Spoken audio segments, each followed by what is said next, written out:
The year 1536 was a tumultuous one for England. Anne Boleyn had begun that year as Henry VIII's beloved wife, but before the end of the month of May, she had been labeled a treasonous sex addict and had her head summarily cut from her shoulders. And let me remind you, in case it's been a while since you listened to our last episode, Anne Boleyn wasn't just accused of having an affair or two. She was basically charged with trying to seduce every man within arm's reach, and that included her own brother. The charges were outrageous. They were flagrant. They were difficult to believe. And many people who knew Anne Boleyn found them incredible. But of course, saying so out loud was a dangerous thing to do when the king had already found her guilty. Henry VIII finds the charges credible, which is why he has his wife executed. And that raises a whole nother series of questions. But let's not get ahead of ourselves. Within days of Anne Boleyn's execution, Henry VIII has married another woman. Her name is Jane Seymour.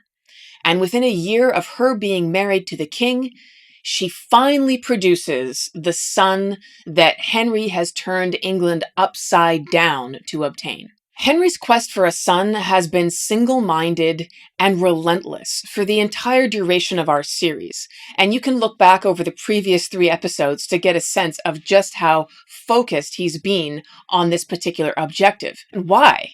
Was it just a patriarchal attitude that he suffered from? Well, not exactly, because Henry's dynasty had only been started by his father, Henry VII, who founded the Tudor line.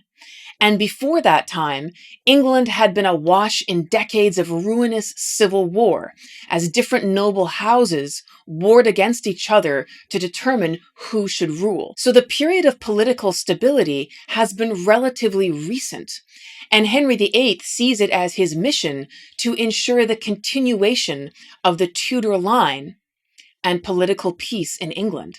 And to do this, he believes he has to have a son, because England has never been ruled by a queen. So Henry will finally have the son that he's done so much to obtain. He's had to divorce one wife, execute another, and overturn the entire religious order in England, separating his country from the authority of the Pope and the Catholic Church, and creating this new entity called the Church of England that we're going to be talking quite a lot about today. So he's got a son, but sadly, the woman who produced that child, Jane Seymour, died shortly afterwards. And this wasn't uncommon either. The number of women who died in childbirth in the Middle Ages was quite significant. It was one of the more dangerous moments in a woman's life, and many women died due to bleeding out or to infections or other complications that occurred as a result of childbirth. So this was Jane Seymour's fate. She was the 3rd wife of the king, but sadly didn't hold the office for very long. So in 1536, there's this question that hangs heavy in the air. Henry has done so much to England to make it possible to marry Anne Boleyn, and now that she's been executed and replaced by another woman, what next? Which way will England go? Many people thought that Henry's religious reforms were fairly instrumental. He wasn't really a fan of Protestant reform ideas until they suddenly became very convenient in his quest to secure a divorce so that he could marry Anne Boleyn. Since that marriage ended rather badly, the question now is open. Will Henry return? Will the Church of England disappear as quickly as it was formed? And will England return to the traditions of Catholic Christianity that it has observed for centuries? You are listening to Villains and Virgins podcast, and this is episode 4 in our series on Henry VIII. You can catch up on the story so far by listening to the previous 3 episodes, and I know that I said that episode 4 would be the final one, but there's just so much material that this is not going to be the last episode. So you can track the entire story through looking for Henry VIII, and you'll find all the episodes on the podcast that detail the events around this particular moment in history. So 1536, as I've said, is momentous not just for England because of the end of a queen and the question about its religious future. It's very significant for Henry VIII personally. and not just because he executed his wife.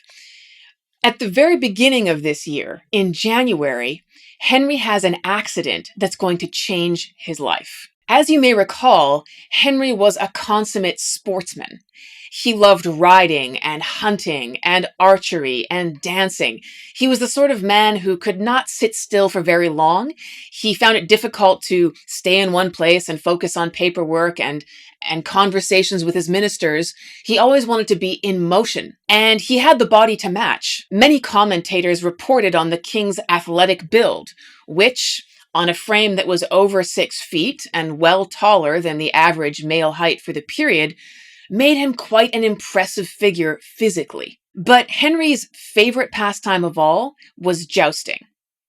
Now, we discussed jousting in some detail in a previous episode, but let me just remind you, it was a sport of the nobility in which men clad in heavy armor galloped towards each other on horseback with lances pointed at each other's heads or bodies. And when these two moving bodies collided, the forces generated have been compared by some modern reenactments to car crashes. So we're talking about very serious risk of injury that's associated with jousting.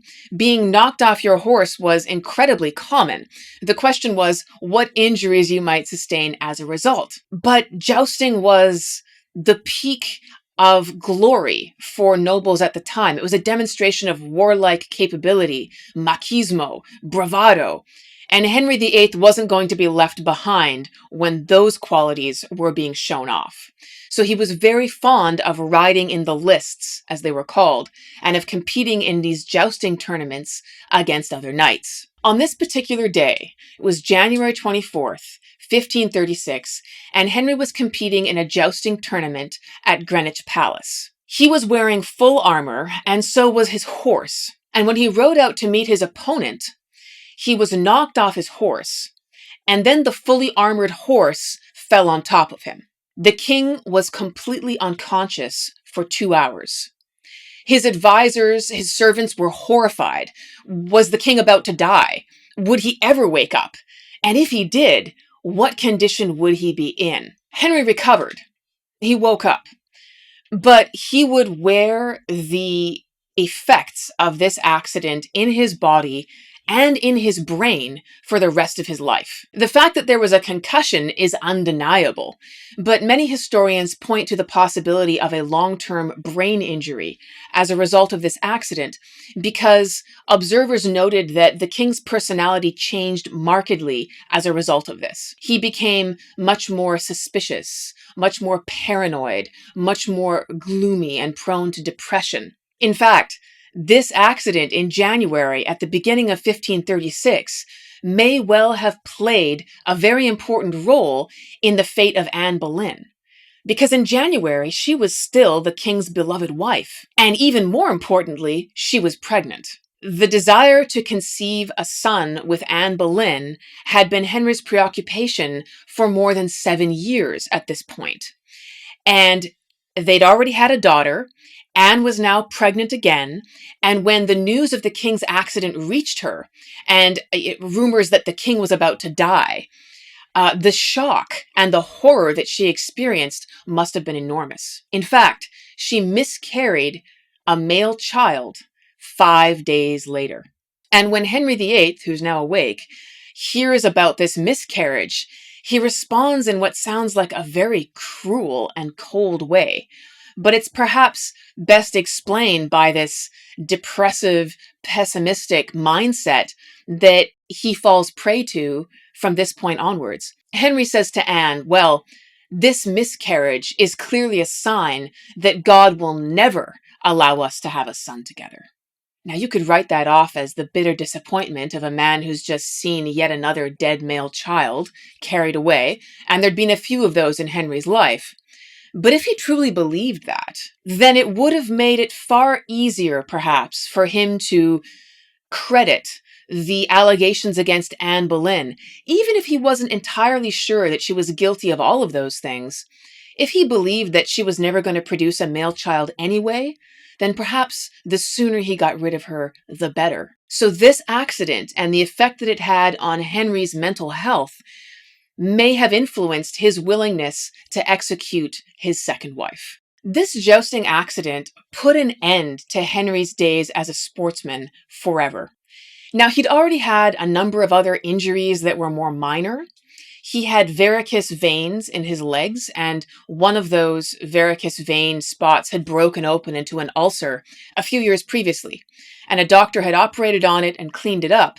But as a result of this accident, he then had open varicose vein ulcers in both his legs that remained chronic the rest of his life. So what you have to imagine is ulcerated flesh is an open sore. And that means that it has to be dressed with different wound bandages. They have to be cleaned and changed every day. It's leaking fluid. It smells bad. And of course, it leaves the victim very vulnerable to infection because the skin's protective barrier is not operating over an ulcer. And so it allows microbes and other contamination to enter the body directly and lead to very dangerous infections. So Henry suffered with these horrible and extremely painful ulcers in his legs for the rest of his life. We can also track the impact of his injuries and the resulting lack of activity in Henry's increasing physical size. The sets of armor that were made for him in his 20s show a waist of 32 inches. Which is a fairly athletic, trim midsection for a man who's over 6 feet tall. But the suits of armor made for him after his accident, in his 40s and 50s, show an increasingly expanding girth that finally reached a diameter of 52 inches. Some historians believe that near the end of his life, Henry was probably almost 400 pounds. So you have to pause to think about the effect of all this on Henry psychologically. And I have a lot of sympathy for the suffering that it must have entailed because exercise is something that is a constant practice in my own life. It's how I deal with stress. It's what I do when things are bad. It's what I do when things are good. It's what I do whether I feel like it or not. And I always feel better after doing it. It's really a constant discipline. And so not having access to the endorphins and the mood improving hormones that are released from exercise and the sleep and appetite regulation, all of this cascading benefit that people who exercise regularly are well aware of and might even be addicted to, would be devastating. And there's been a few times in my life when I've had injuries of various kinds that have made it impossible for me to exercise in some of the ways I normally do. And the sense of anxiety and the urgency to get back to it as quickly as possible, I can remember very keenly. So to try and put myself in Henry's shoes for a moment and contemplate a life where all of those things are forever cut off, and you never again have access to any of those benefits, but instead you're in constant pain. It's a terrible situation to be in. And Henry dealt with it the only way he could. Without the benefits of exercise and physical exertion, he just ate and drank way too much. And he didn't have the benefit of modern pain medication either. So he was trying to deal with a situation where he was constantly in pain and not able to do any of the things that he loved. So it's little wonder that, quite apart from brain injuries, there would have been a significant change in his mood and his mental state. So in terms of brain injuries, there's an increasing body of evidence around sports that people play right now, including football and rugby and boxing, where the long-term impact of head injuries is becoming more and more apparent. And the effects are really quite serious, more so than many of us realized even a decade or two ago. So what Henry must have suffered from being knocked off a horse at high speed and then crushed by an animal wearing armor and being knocked out cold for 2 hours, in addition to the many other times that he was doubtlessly knocked off his horse and sustained some kind of head impact, is something that hasn't much been discussed, but we can hardly afford to ignore when we try to understand the man Henry VIII is going to become from this point onwards. So by the end of May 1536, less than 5 months after the king's accident, Anne Boleyn is dead. But all the changes that the king has made to England to enable making Anne Boleyn his wife still exist. And those changes were fairly radical. At the time, there had been only one church in Western Europe until very recently. And that church was headed by the Pope. We would refer to it today as the Roman Catholic Church. And from this point on in the episode, I'm going to do that to differentiate it from the newly emerging other versions of Christianity that are being born right at this moment. But even a decade earlier, or 2 decades earlier, there had just been the Catholic Church, and its head was the Pope. The Pope was in charge of deciding what was legitimate Christian teaching and practice, and what was not. And all Christian churches, in all the various countries that they were located in Western Europe, answered to the Pope. Now, if you've been following this podcast for a while, you know that there was a much earlier religious schism, which happened more than 5 centuries earlier. And if you want to hear about that, look up the Great Schism, and you'll find our episodes on that. So in other parts of Europe, such as Russia and Ukraine and the Balkans, there were other versions of Christianity. There was the Orthodox tradition of Christianity with its own head of the church, the patriarch. But for Western Europe, France, Spain, England, and so on, when they said the church, they meant the Catholic Church, and its head was the Pope. The same head for all of those Catholic churches in whatsoever countries they might be located. So it's during Henry's lifetime that there are these criticisms that begin to emerge, particularly from Germany. Reformers such as Martin Luther, who we discussed extensively in a previous episode, and there are others, Ulrich Zwingli, John Calvin will arrive on the scene. People who said that there were problems with the way that the Pope and the institutional church were doing things.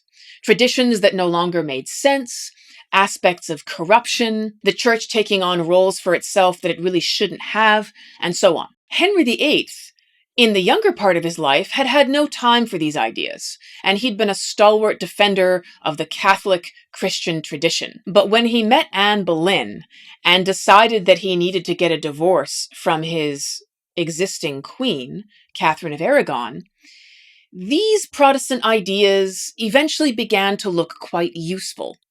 And in the end, when the Pope is unwilling to grant the divorce that Henry is determined to have, he decides that it's time to talk about the primacy of individual conscience, mainly Henry's own, and the fact that he only needs the scripture and his own conscience to know what is right. In this case, it's right that he get a divorce, and the Pope's approval or disapproval should make no difference. So to enable this divorce, Henry separates England from the Pope.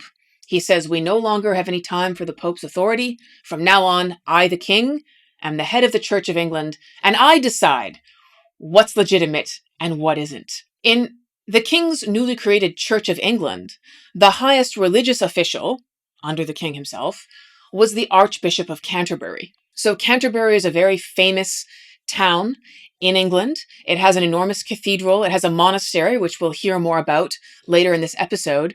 But customarily, archbishops were high-ranking religious officials in each country who would eventually answer back to the Pope. This archbishop in England would no longer have any connection with the Pope. He'd be answerable only to the king. From now on, I'm going to refer to the Pope as the head of the Roman Catholic Church to distinguish it from the Church of England and to distinguish him from other types of Protestant religious communities that are beginning to blossom across Europe in other countries, such as Germany. The Church of England is a strange creature. It's no longer Catholic. It's independent of the authority of the Pope, but it's not entirely Protestant either.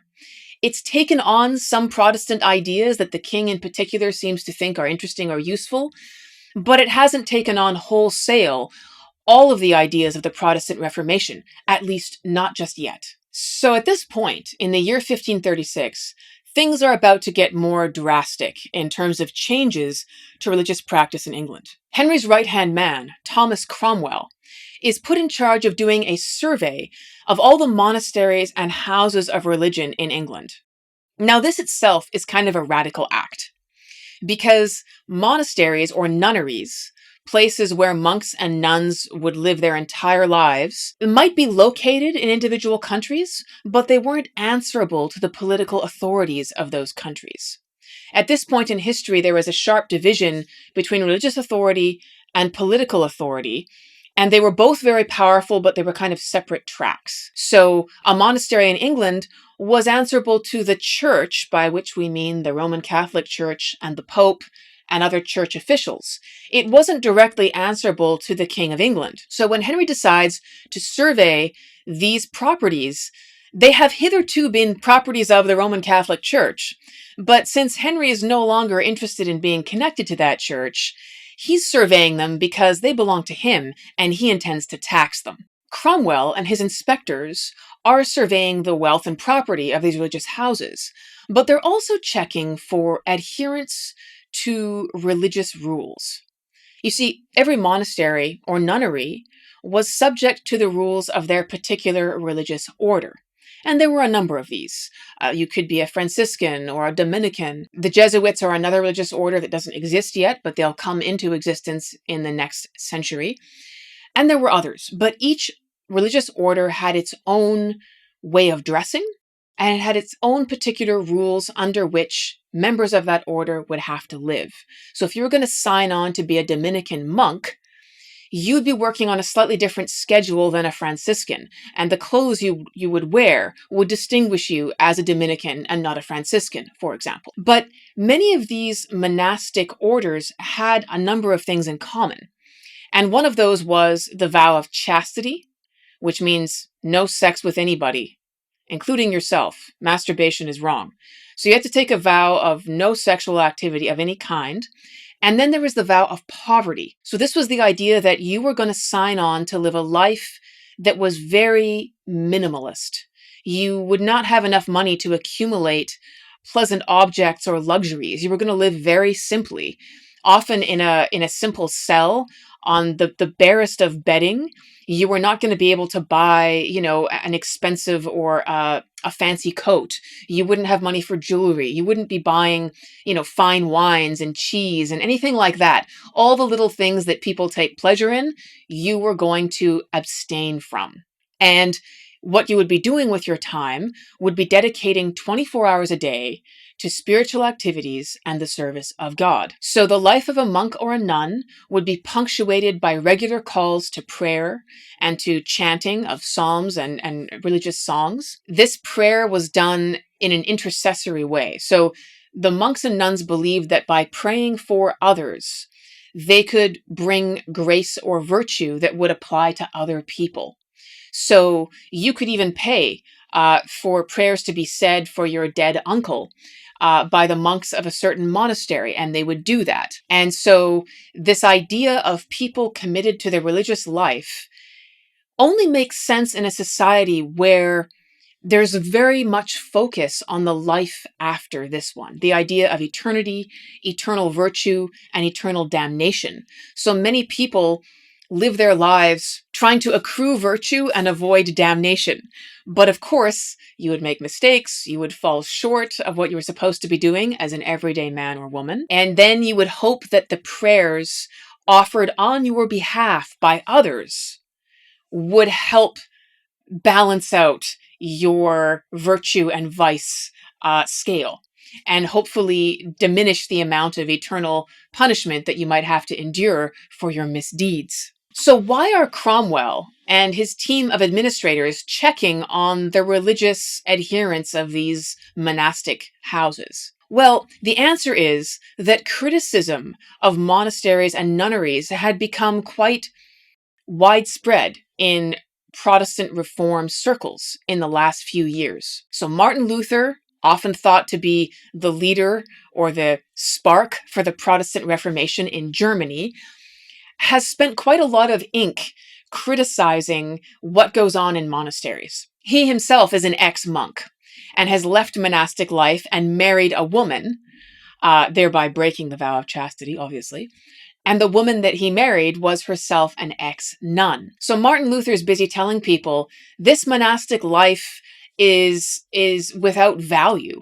We don't need it. We don't need people to be doing this kind of thing in order to have enough grace in the eyes of God. So he devalues it, and he also points out many of the corruptions and the examples of monks and nuns that aren't really living up to their vows. So there are stories of monks getting drunk, of illicit sexual relationships at times, of economic corruption, and so on. So when Henry sends out Cromwell to just take a look at what's going on in these monasteries and nunneries in England, he's also checking to see, well, to what extent do we have any of these problems here? At this time, there are approximately 900 monasteries, nunneries, and religious houses spread across England with approximately 12,000 inhabitants.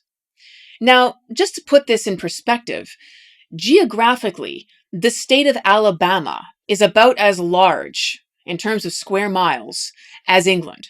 So if we put 900 monasteries into Alabama, that would work out to approximately 13 of them in every county. That's a lot of density. Some scholars estimate that as many as 1 in 50 people were part of one of these institutions, which is a fairly significant percentage of the population. The combined annual income of these establishments was more than double the annual revenue that the king collected. So you can begin to see why there'd be an irresistible urge to get his hands on some of the wealth that was located in these places. An obvious question would be, where did the monasteries and nunneries get all this money if their inhabitants were sworn to lives of poverty? It's a great question. While individual members didn't receive any kind of an income that would allow them to accrue wealth, in many cases, the monasteries or nunneries were centers of religious pilgrimage, and that was a money-making operation. So a pilgrimage would be a journey that a person would make to try and acquire some spiritual virtue. And typically, it was a journey that was directed towards some sort of holy place. That place would be a monastery or a nunnery that had in its possession a holy object. And this was called a relic. The sorts of things that could be relics were many, but they had to have some connection to a holy person or event. So, for example, someone would say, this monastery has the bones from St. Peter's hand. Maybe they have a couple of knuckles here from St. Peter's hand. And so that would be the focus of religious pilgrimage. People would journey to that monastery to pray in the presence of that object because they believed that there would be some spiritual benefit they would acquire from doing so. And there were other sorts of relics too, body parts of various saints or garments that they might have worn, and perhaps most notoriously, fragments of the true cross, or the cross on which Jesus Christ was executed. So there were so many different religious houses that claimed to have some small fragment from that cross that it began to get a little bit ridiculous. And there were some very famous Protestant criticisms of this. John Calvin, an eminent Protestant, once said in a 1543 book he wrote called Treatise on Relics, quote, "There is no monastery so poor that it does not have a specimen. If we were to collect all these pieces of the true cross exhibited in various parts, they would form a whole ship's cargo." So Calvin is basically casting doubt on the truth of many of these relics. And he's just saying, there's nothing special about these bits of wood. Monasteries are just claiming that they are connected to some holy person or event that they may not actually have anything to do with, because claiming that this object comes from the cross now makes it incredibly valuable. And people will journey for many miles to come and see it. And of course, when they arrive, they're going to need to be fed, and they'll need to be housed, and they might want to buy some souvenirs, and so on. So the relics, as the center of the pilgrimage industry, were in fact very lucrative.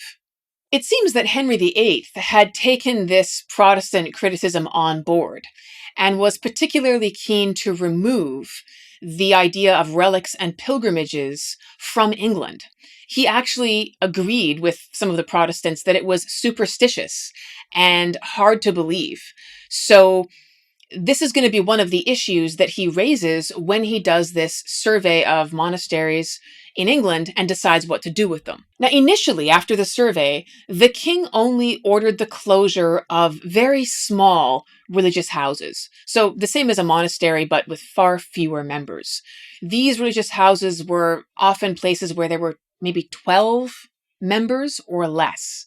So really, really small. And it was in places like that where adherence to the strict rules of monastic life was apt to be more lax. And so there was a good excuse for closing them down. But these inhabitants of these small houses were offered a choice.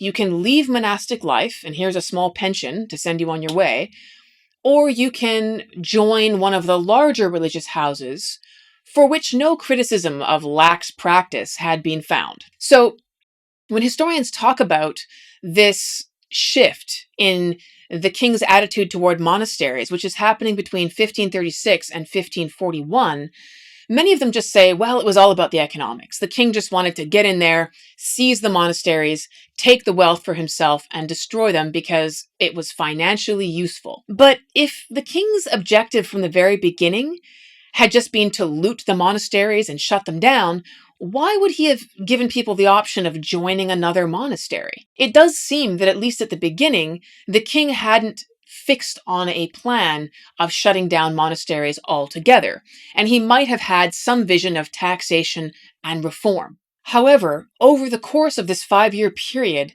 the policy changed dramatically, and it led to the closure of 600 of these institutions across England.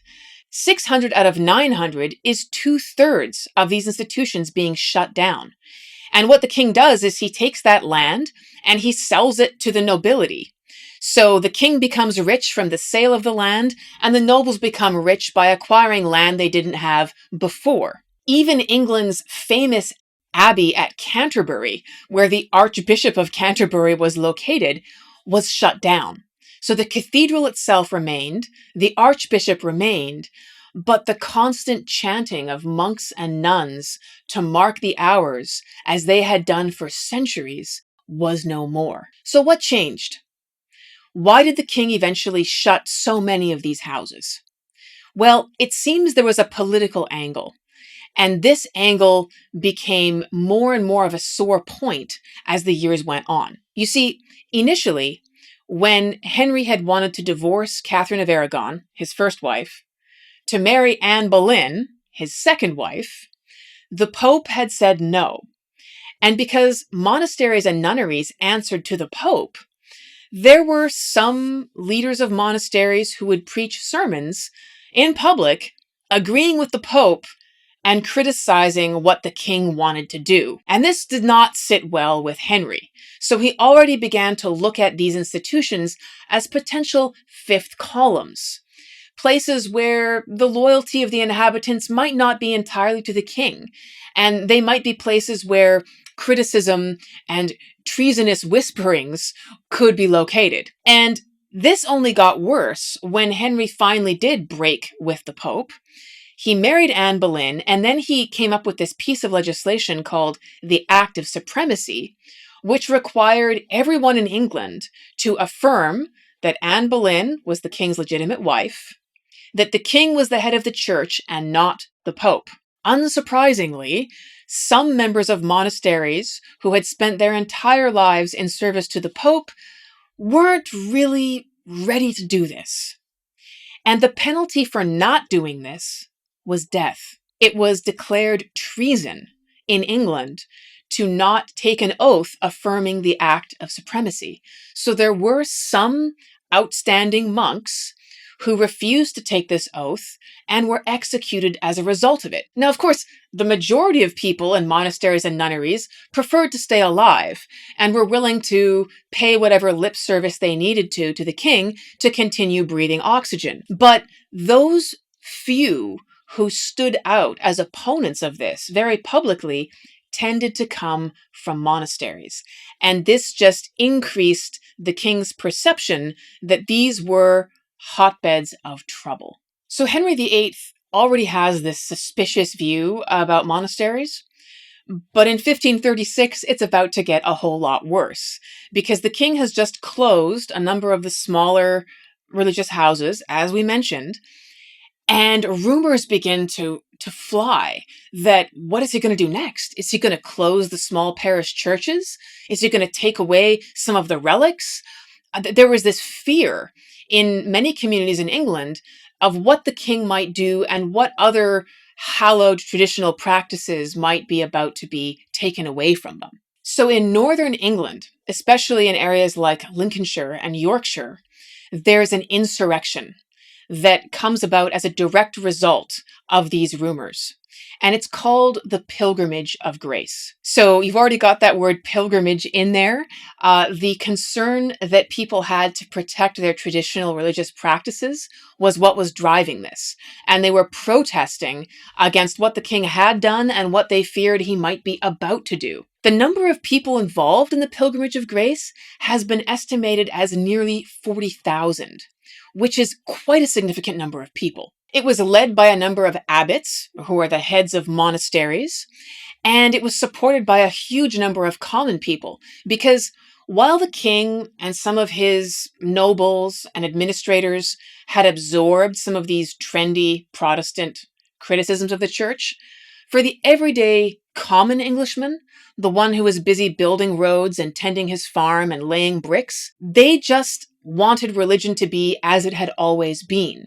They weren't reading Protestant critiques. They weren't interested in intellectually useful arguments.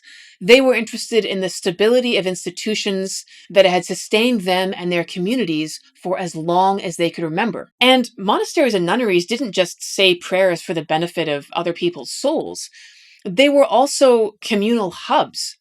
In many cases, they were places where the poor and destitute could be fed.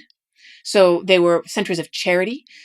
They were also places where medicinal remedies, like herbal remedies, would be manufactured and sold to members of the community. There were other products, such as cheese or linen, perhaps, soap, that would be produced by these institutions and sold in order to sustain their own daily needs.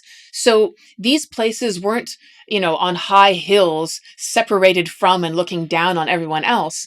They were very much in the center of their communities, and they interacted on a constant basis with the inhabitants of the villages that surrounded them.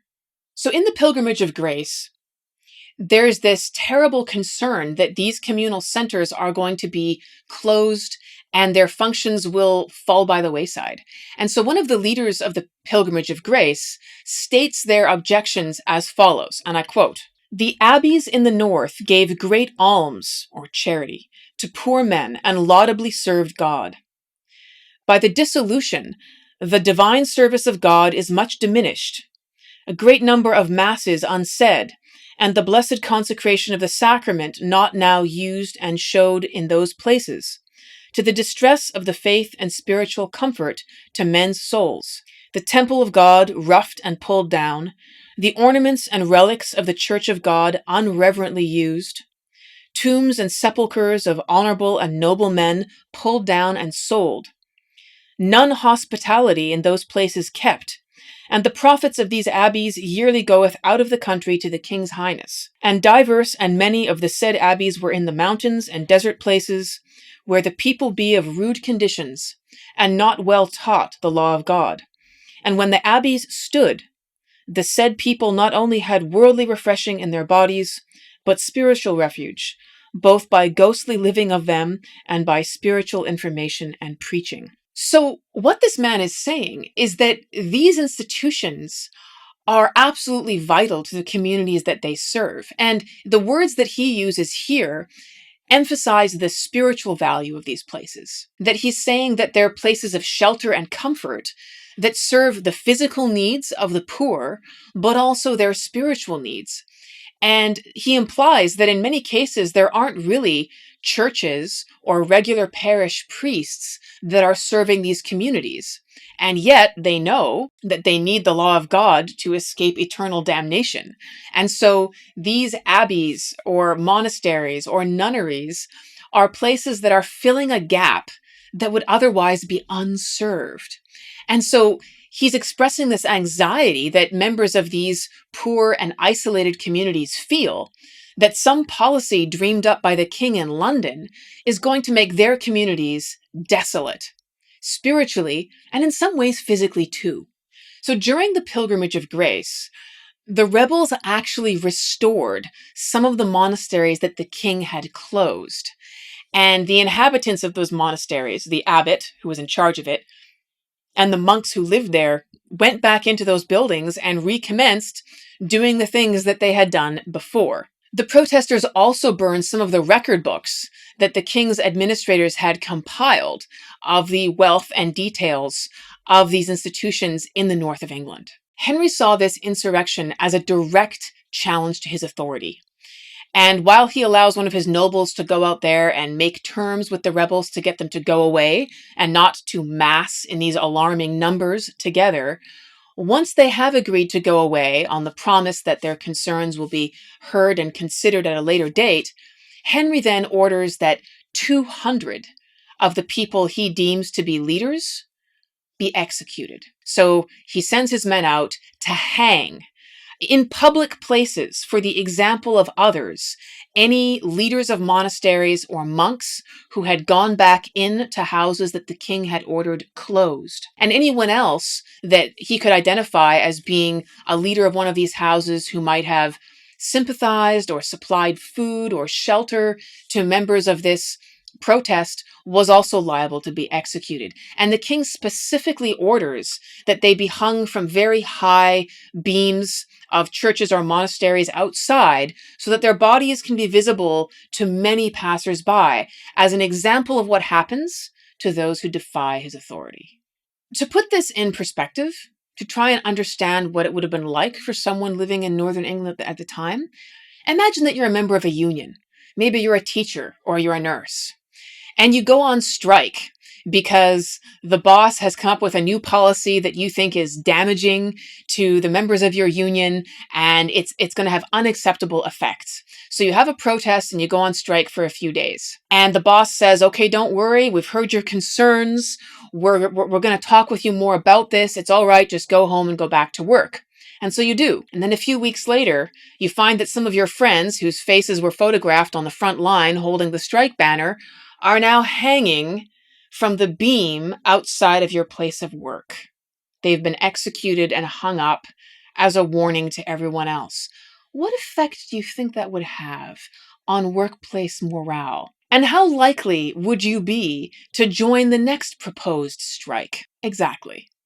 It had a bone-chilling effect, which is exactly what Henry intended. And it's hard for us to understand the absolute authority exerted by monarchs in England at this time, because we live in a world that's very much downstream of many significant changes that have occurred between then and now. But that is the world that people in England lived in the 16th century, and it was a frightening one. So after putting down this pilgrimage of grace, the king's policy hardens dramatically. And he puts Thomas Cromwell in charge of shutting down hundreds of these institutions. The problem is, monasteries and nunneries technically belong to the Pope. They belong to the Roman Catholic Church, which is this extra-national institution. They don't belong to the king. But the king wants to acquire them. He's determined to have them for himself. So he has to do something that isn't quite legal. What he does is he gets Cromwell to have the leaders of these monasteries, the abbots, sign letters. And there's some suggestion that these letters were drafted by Cromwell and the government administrators.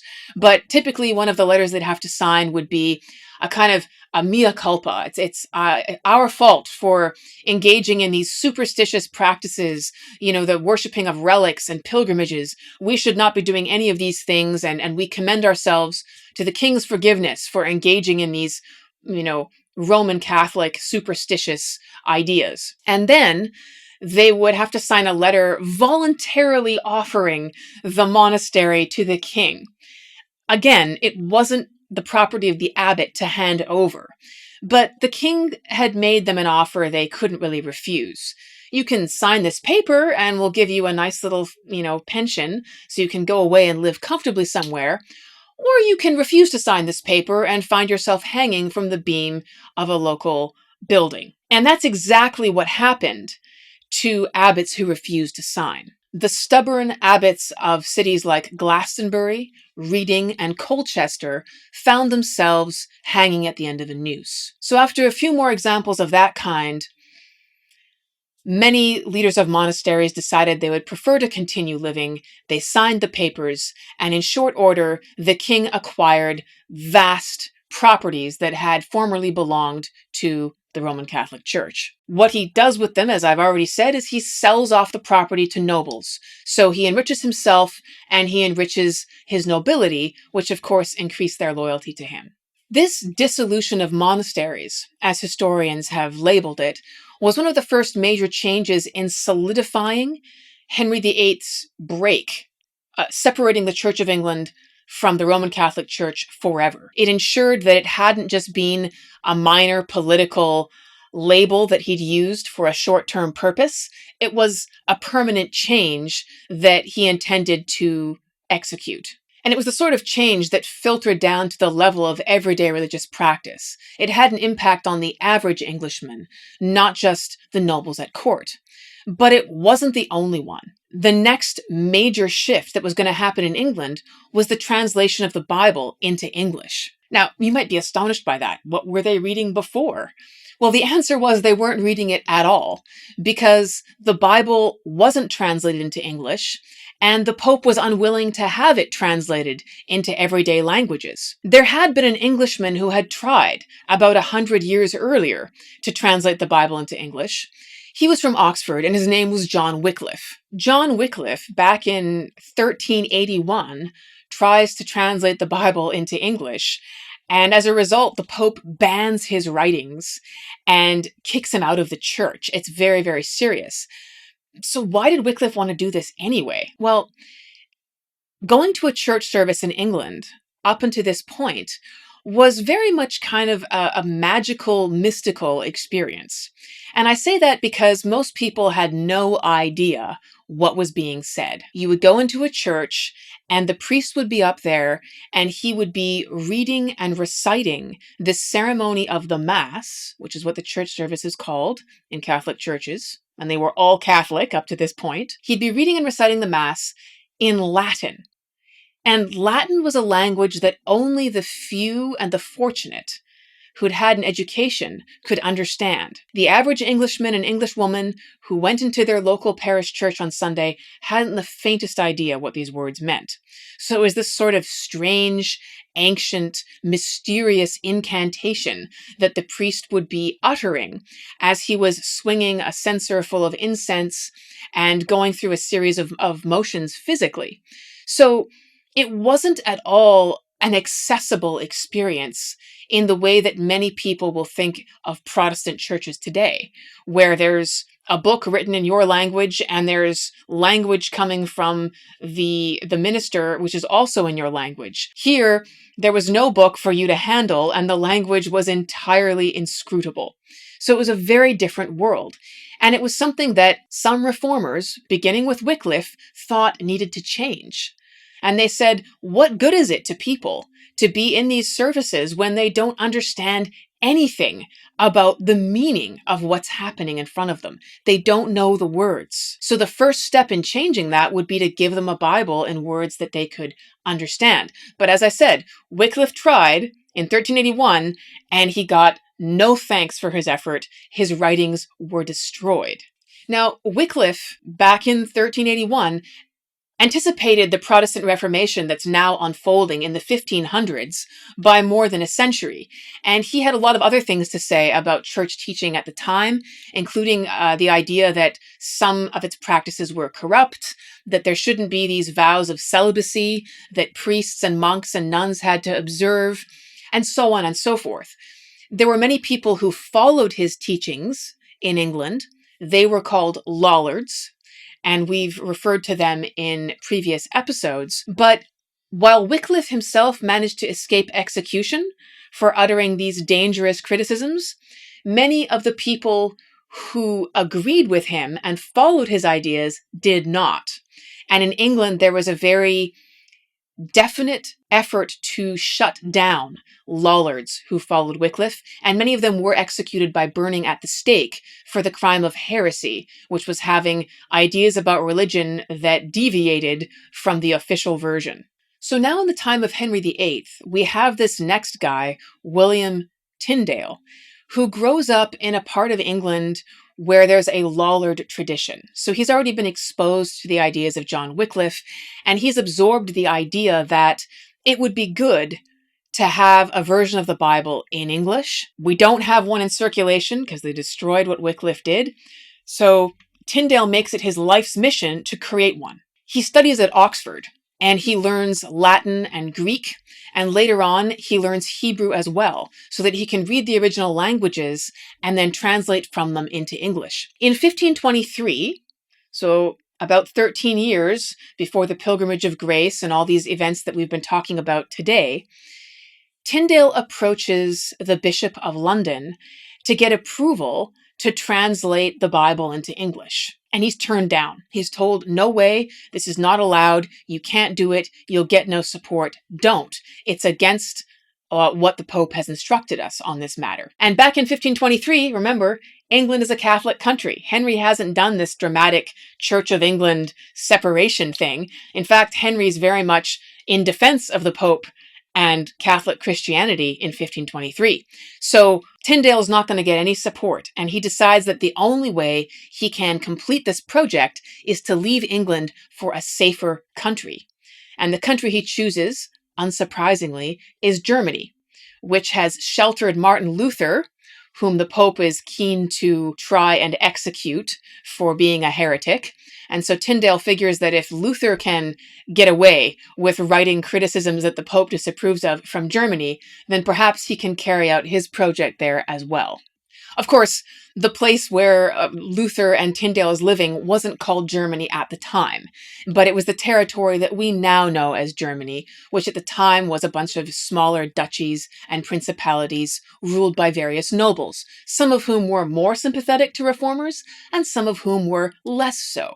William Tyndale prints the first copies of his New Testament in English in the year 1526.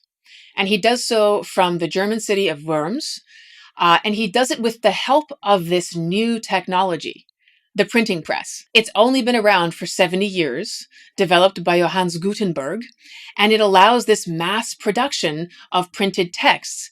And that's what's driving the dissemination of Protestant ideas like the writings of Martin Luther, and it's going to be what allows Tyndale's version of the Bible to travel so quickly across so many countries. Copies of Tyndale's New Testament had to be smuggled into England in secret, and the penalty for being found in possession of one of these was death. Is there a book that you can think of that you'd be willing to risk your life to get a copy of?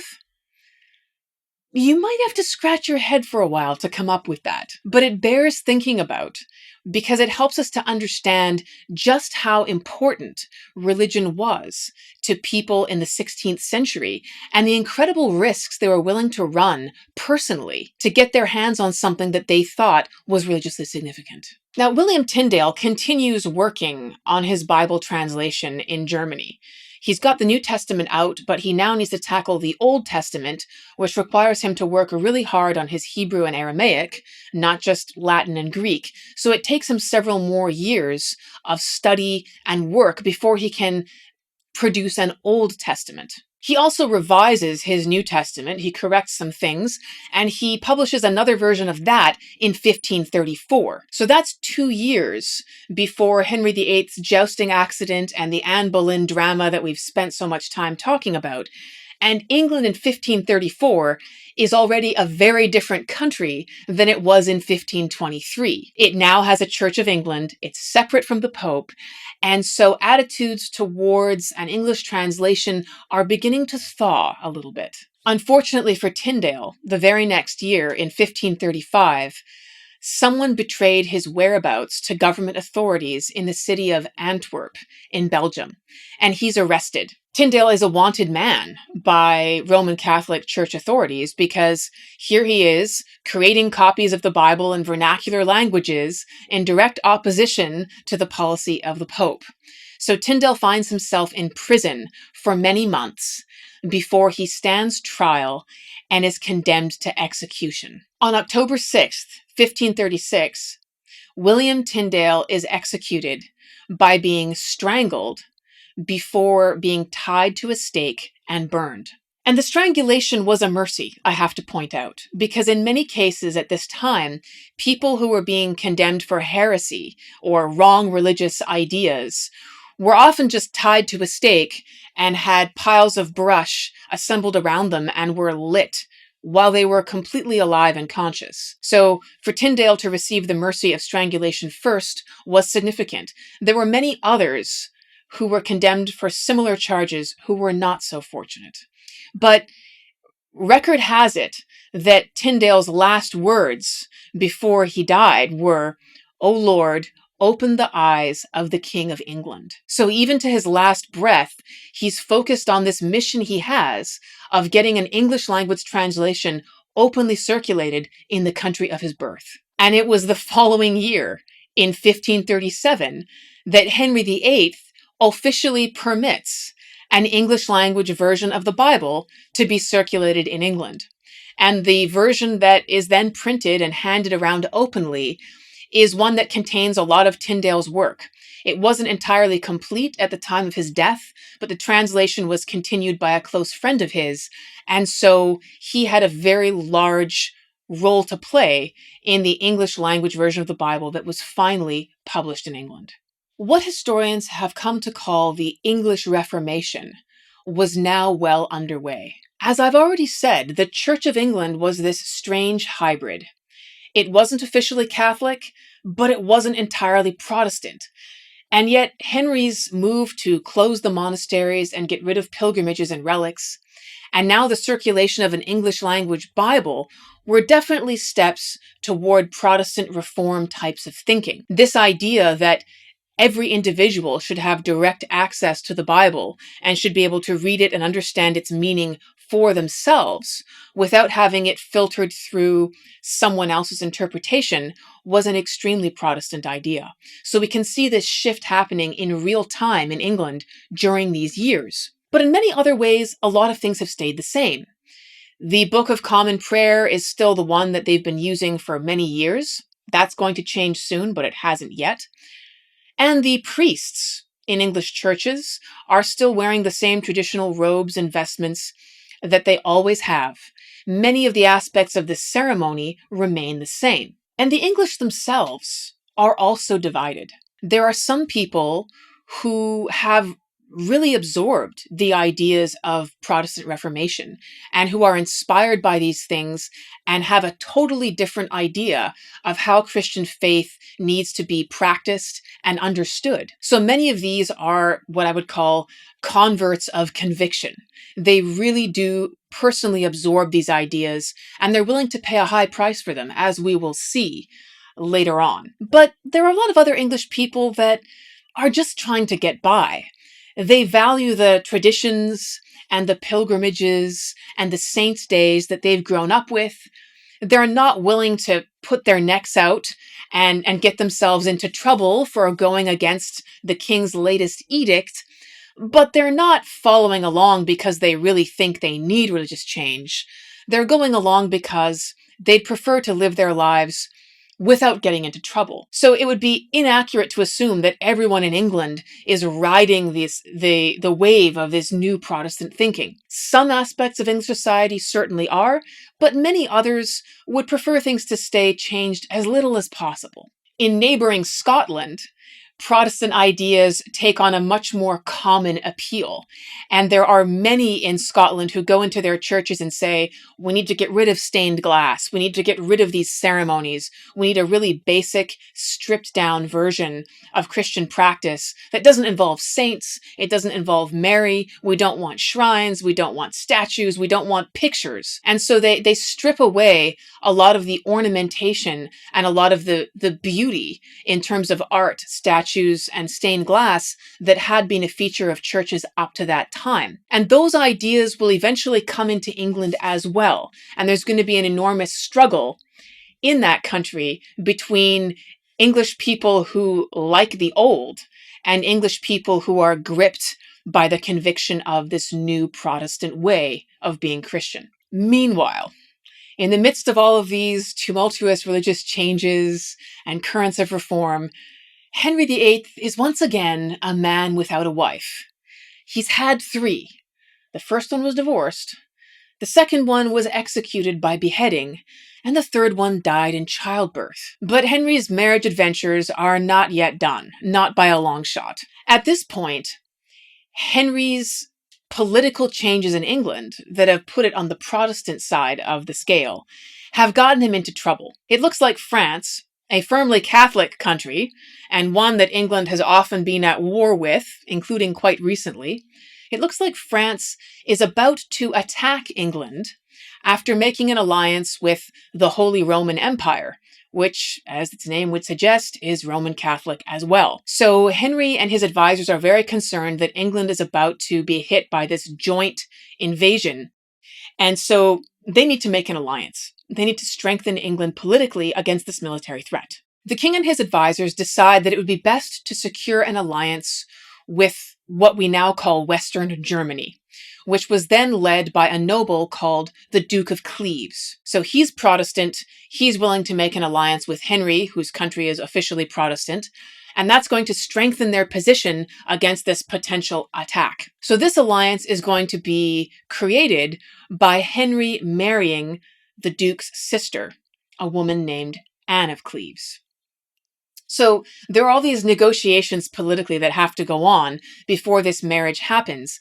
And Henry sends his court painter, Hans Holbein, to go to Western Germany and paint a portrait of Anne of Cleves. And apparently a portrait of Henry was also sent to Anne of Cleves to view. It's kind of like, looking at someone's portrait on a dating site.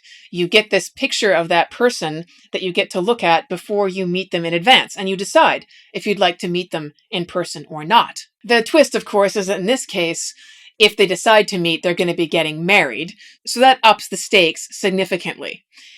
And if you've spent any time on dating apps, you'll also know that the image that represents a person on a platform like that sometimes doesn't well represent what they actually look like anymore. And it seems that this is exactly what happened to Henry VIII in the case of Anne of Cleves. So his court painter, Hans Holbein, comes back with a beautiful painting of Anne of Cleves in which she appears to be a very attractive woman. And Henry says, oh, okay, yes, she'll do nicely.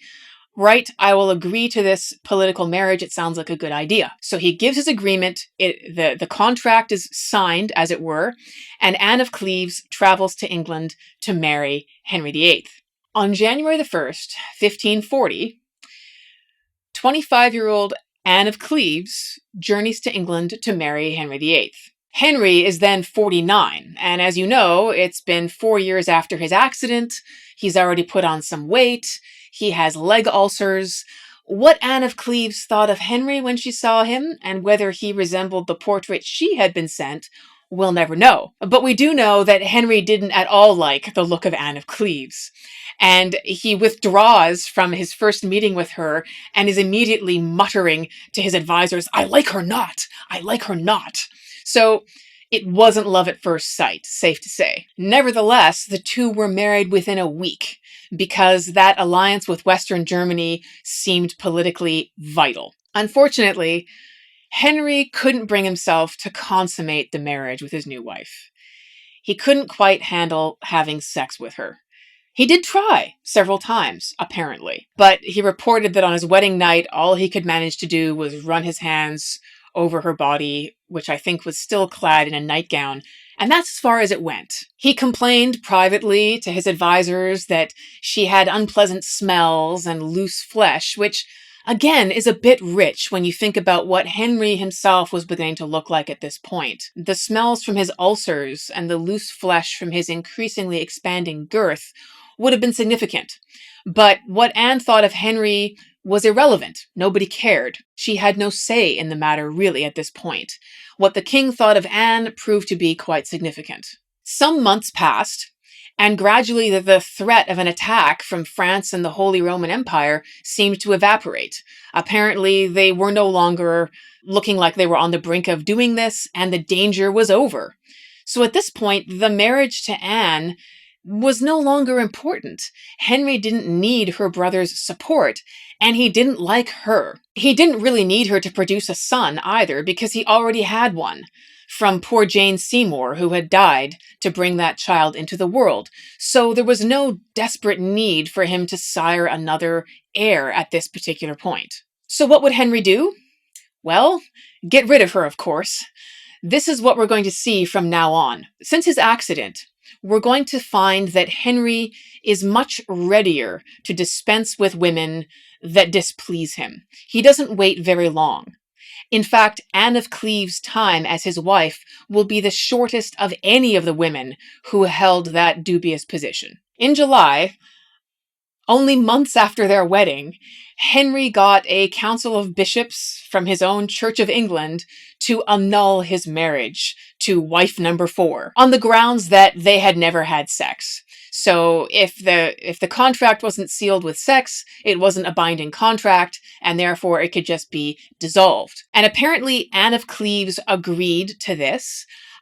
She accepted the offer that Henry made to sweeten the deal for her, because it would be embarrassing to be given in marriage and then sort of discarded in this way. So Henry says, well, if you agree to annul the marriage and not make a fuss about it, then you stay in England the rest of your life, and basically you'll be supported extremely generously financially. You stay a member of the royal family. You have your own palace, you're welcome at court, you'll never want for anything, and you don't have to sleep with Henry VIII. So apparently it was a deal that Anne of Cleves found reasonable, and she accepts it. So she ceases being the king's wife, and she's given the term, which is kind of bizarre, the king's beloved sister, which basically recognizes her status as a member of the royal family without having a sexual connection to the king. On July 28, 1540, only 28 days later, Henry marries again. So if you're having trouble keeping track, this is wife number 5 now. And you might wonder why he bothered. I mean, he had a son, he didn't need a political alliance. Why the sudden urge to make another woman his wife? The king could have had any number of mistresses, as he regularly did. He wasn't in need of sexual companionship. He had a regular supply. And so why would he need to make someone his queen? And why would any woman want to be his wife at this point is another question. The answer to that is, it didn't matter. If the king decided he wanted to have a woman, how she felt about it mattered a lot less. In this case, Henry's eye had fallen on a vivacious, attractive young woman named Catherine Howard.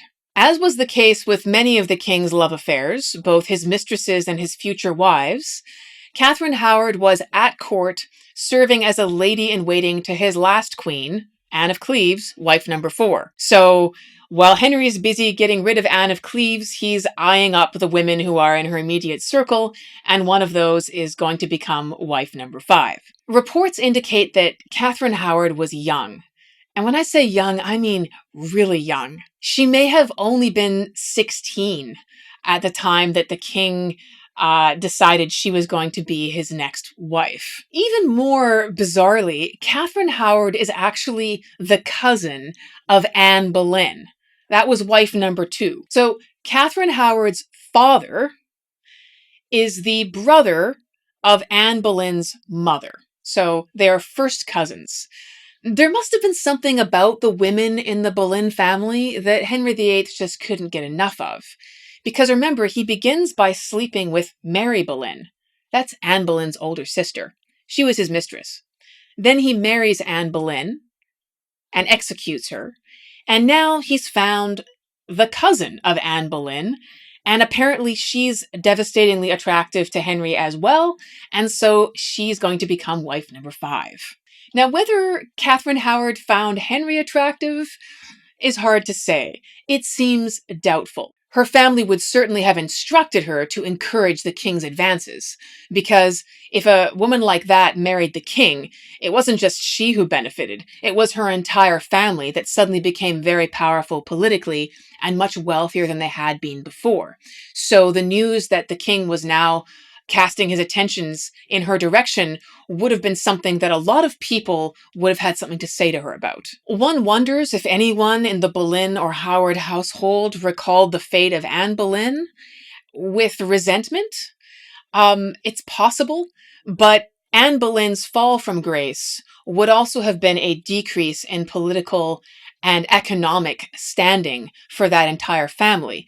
And so for the king to choose Catherine Howard now would have been a road back. It would have been an improvement in their overall well-being. And so while they might privately have harbored some resentment about what was done to Anne, it hardly would have taken the form of a principled objection to making Catherine the king's next wife. We do know that young Catherine Howard, still a teenager, was someone who appreciated male beauty.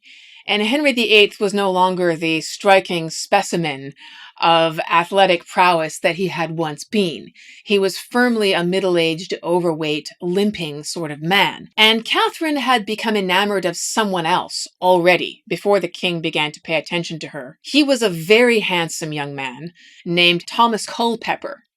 And he was a member of the king's court and someone that both men and women reportedly found very attractive. Thomas Culpeper and Catherine Howard had been crushing on each other since the previous year, and their mutual attraction was well commented upon. It was even rumored that they were engaged to be married. So this little romance is budding between these two young people when the king suddenly notices Catherine Howard and decides she's going to be his new sweetheart. This obviously meant that Catherine's blossoming love affair with young Thomas Culpeper was going to have to die. By early August 1540, this teenage girl finds herself the wife of a man 30 years her senior and Queen of England. It must have been dizzying. And it was also very awkward because Henry already had other children, 2 daughters, for example, the eldest of whom was several years older than her new stepmother. So Catherine Howard, teenage queen, is trying to be the stepmother to Mary Tudor, the daughter of the first Queen of England, who's older than her by several years. And apparently the two argued on more than one occasion, unsurprisingly. From Henry's point of view, everything is going very well. He's replaced a wife that he can't stand to be next to with someone who he finds physically very attractive and who was likely pretty good in bed. How do we know that? Hang on for just a few more minutes and you'll find out. As late as November 1541, so they've been married for nearly a year, over a year, Henry is very pleased with his wife, and he even instructs one of the bishops in a town that he's visiting to say public prayers of thanksgiving for the good life that the king is living with his wife and the good that he expects to enjoy with her by his side. So his happiness is sort of effusive and public, but everything is about to fall apart for Henry VIII again. The very next day, the Archbishop of Canterbury, Thomas Cranmer, hands Henry VIII a letter that is going to shatter his world. This letter contains a report of the life that Catherine Howard was living before she came to court to be a lady in waiting. And it basically is an account from a woman who lived in the same house as teenage Catherine Howard and reported to her brother some of the things that she observed Catherine Howard doing. And they were quite scandalous. So scandalous that this brother now feels that the king and his council need to know because he's just found out. So he writes this letter, and that is the letter that the Archbishop of Canterbury now puts into Henry's hands. It's really a kind of a sordid tale. So Catherine Howard's mother had died when she was very young, and she was sent away to live in her grandfather's house with her grandfather and grandfather's wife. So the woman running the house was sort of related to her distantly by marriage. It was a very large household. There wasn't a lot of close oversight of young Catherine. And at the age of 12, she's receiving music lessons in that house, which is pretty common for daughters of the nobility. And she's sexually molested by her music teacher at the age of 12. And there are a number of accounts that verify this, including her step-grandmother, who apparently walked in on them at one point, saw things that were inappropriate going on and said that they couldn't be allowed to be alone together again. So already, Catherine's virtue, which is really important for a daughter of the nobility, is being compromised by this kind of illicit contact that shouldn't have happened, but did happen because she wasn't properly supervised. Then at the age of 14, there's another man named Francis Dereham who gets access to her bedroom. How he gets access to her bedroom is an interesting question.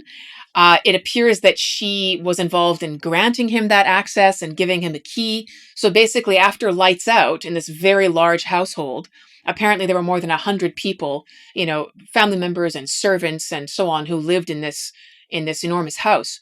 Lights out happened, and then Francis Dereham would come sneaking in and get into 14-year-old Catherine's bedroom, and they'd be up partying and having sex for hours. So this was observed by other people in the house, that this sort of thing was going on, and it wasn't entirely hidden. Apparently he called her his wife, sort of playfully, and this indicated the kind of physical access that he had to her. Even worse, this same man, Francis Dereham, had been made Catherine Howard's secretary only recently, since she'd become queen. So this suggested one of two things.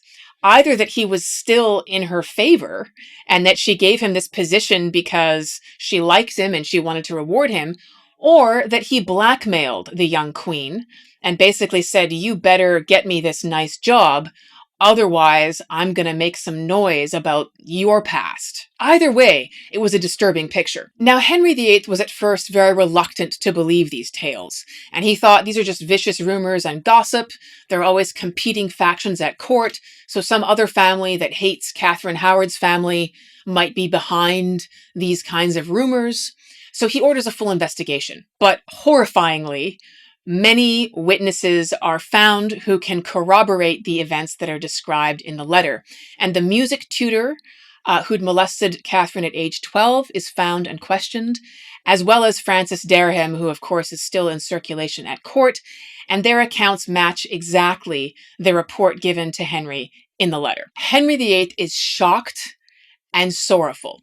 This perfect picture that he had of this youthful, beautiful, sexually satisfying young woman that he's made his wife has now been poisoned, as it appears that all kinds of other people have had access to her, and there are unfortunate reasons why she's acquired the sexual skill that evidently she has that make her entirely unsuitable for being the king's wife. Henry sends the Archbishop of Canterbury, the highest official in the English Church, to go question the Queen directly, and he does so.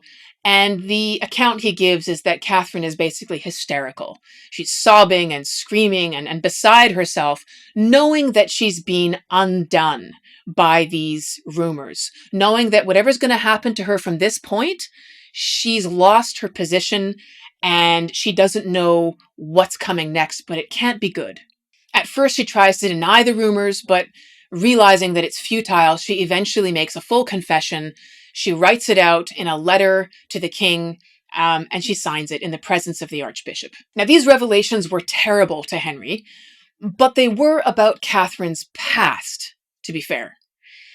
And that was still a problem, because the virginity of a woman, especially a royal bride, was really, really important. It was important for two reasons.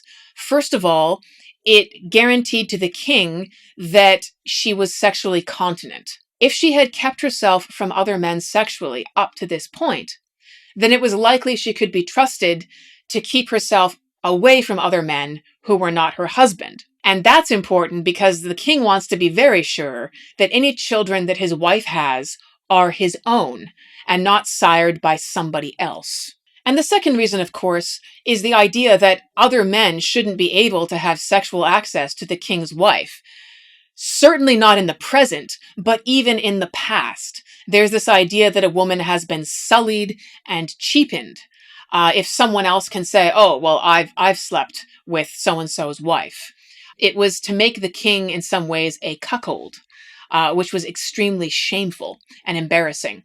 So Henry's not entirely sure what to do with Catherine yet, but he's overcome by sadness at these reports. Unfortunately, this was not the end of the matter. A few weeks later, Henry VIII finds out that Catherine Howard had been having secret meetings with young Thomas Culpeper, that hot young guy that she had a crush on before she got married to the king. Yes, she's been seeing him since she got married. And it would be when Henry was away, traveling, doing his kingly duties outside of London. Young Catherine had one of her ladies-in-waiting sort of let Thomas Culpeper in by some secret back door, and he would have private access to the Queen.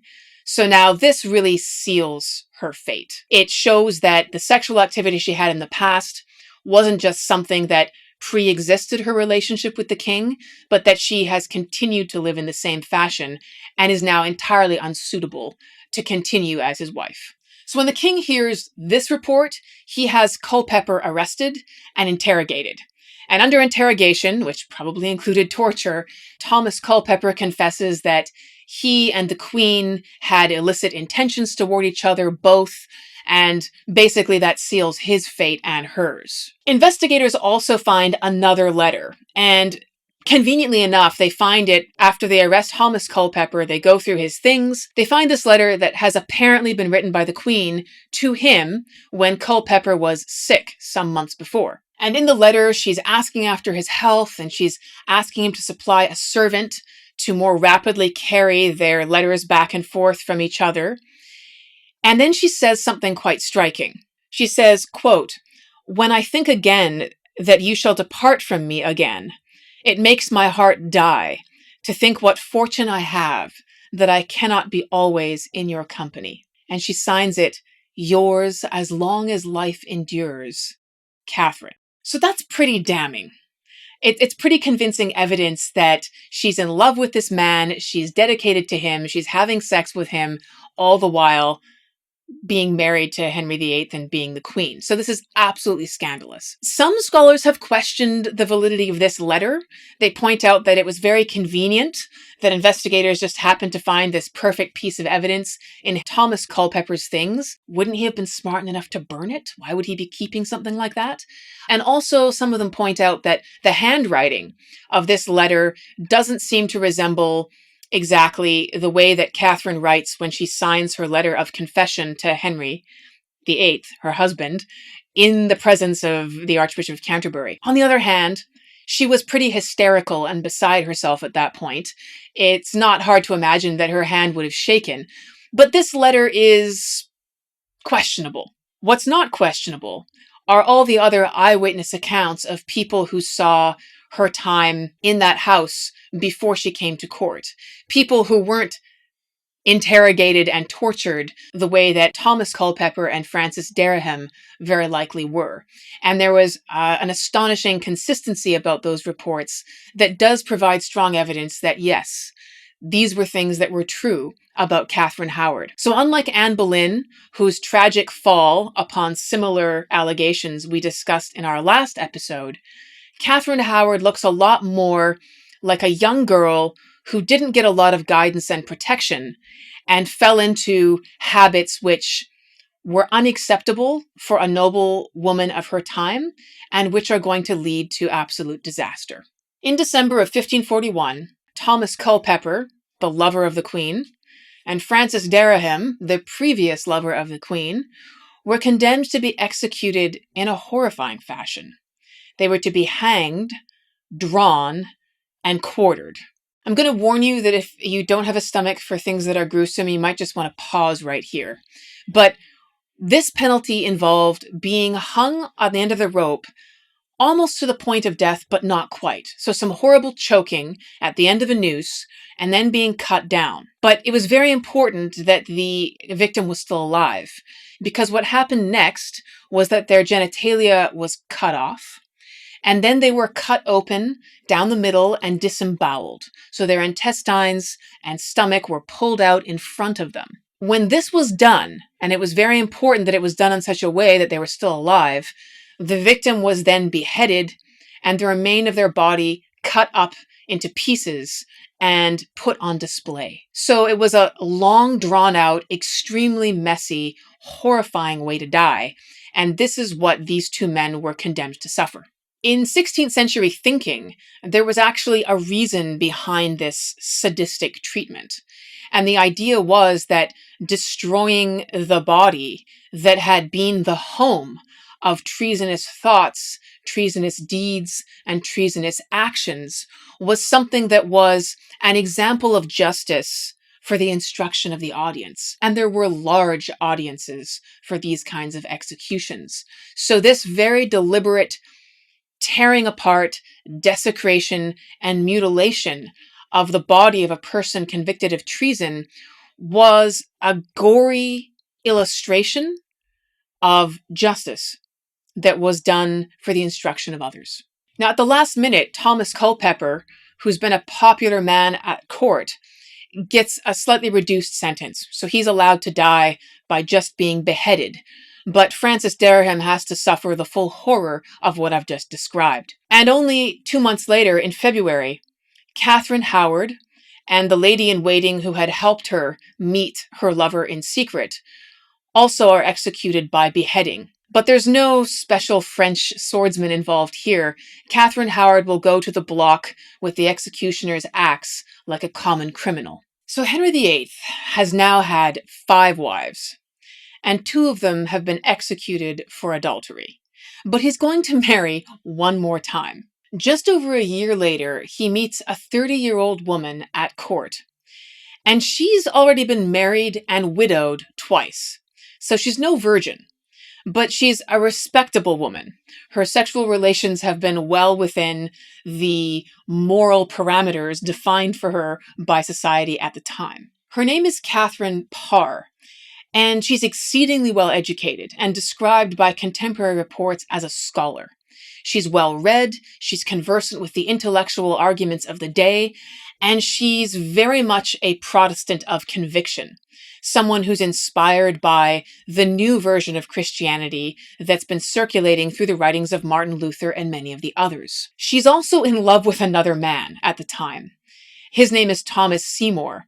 So Catherine Parr and Thomas Seymour have this romance that's been blossoming, but when the king turns his eye to Catherine Parr and looks like he wants to have a relationship with her, she decides that this must be the hand of God, and she has to step away from Thomas Seymour and end that relationship.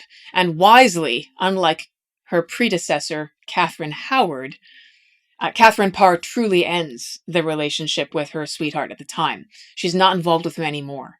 So she becomes the 6th and last wife of Henry VIII. And the fact that she becomes queen means that there's additional support now for Protestant Reformation ideas in England. Catherine Parr is a really avid supporter of these things. She wants to use her position and her authority to give support to the thinkers and scholars in England who are pushing these ideas and to advance them into policy. In fact, she's so much of a supporter that it very nearly costs her her position.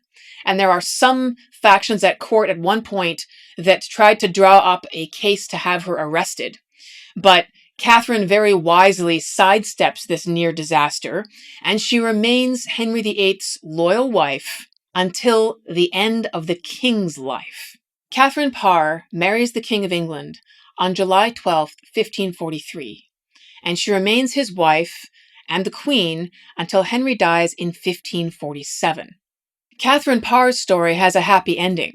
She survives the king, and she eventually marries Thomas Seymour, who she remained in love with from a distance, apparently, for all those years. She's also a kind and generous stepmother to Henry VIII's children. And his daughters in particular, Mary and Elizabeth, have had a very rough ride over the last few years. Sometimes they've been declared legitimate, other times they've been removed from the succession and stripped of their titles as princesses. Near the end of Henry's life, he restores them to the line of succession after his son, who is child number 3. So even though his daughters, Mary and Elizabeth, are his first and second children, they're only allowed to inherit the throne if and when his son, Edward, dies. So to say that family relationships in the royal household had been extremely complicated and chaotic due to the marrying, divorcing, executing, legitimizing, and bastardizing that has been going on would be an understatement. But Catherine Parr seems to be this moment of calm, this moment of stability, and she even raises Princess Elizabeth in her household even after the king's death. And by many reports, her influence as a scholar and a Protestant had a very strong effect in the formative years of young Princess Elizabeth's life. Henry VIII is dead. What now happens to England? In many ways, Henry's reign has been both chaotic and revolutionary. And his shifting religious alliances, his shifting wives, his shifting political alliances have created cycles where different factions and nobles are sometimes in favor and out of favor, where sometimes Catholicism and sometimes Protestant thought seems to be ascendant. Fortunes have been made and lost based on religious policy. And people in England themselves are divided. Some of them have approved of the reformist tendencies that have characterized the latter part of the king's reign, but many others have been alienated and are resentful by his dissolution of monasteries and destruction of traditional religious values. Now that his reign is over, the fate of England lies in the hands of his children. But like Henry and like the country, they too are divided. Edward is a Protestant. Mary is a Catholic. And Elizabeth, well, we'll have to wait and see. To find out what happens to England in the aftermath of Henry VIII, tune in for the next episode of our series on Henry VIII, Villains and Virgins podcast. I hope you've enjoyed this episode. It has been longer than I usually make them, but there's been so much detail that it seemed selling you short to leave any of these pieces out. I hope you'll join me for the 5th and hopefully final episode of this series, but make sure that you're subscribed to the podcast so you don't miss any episodes. You can catch it on Spotify or anywhere you listen to audio, as well as on my YouTube channel. So you can look up Eva Schubert or Villains and Virgins podcast to stay tuned. See you next time.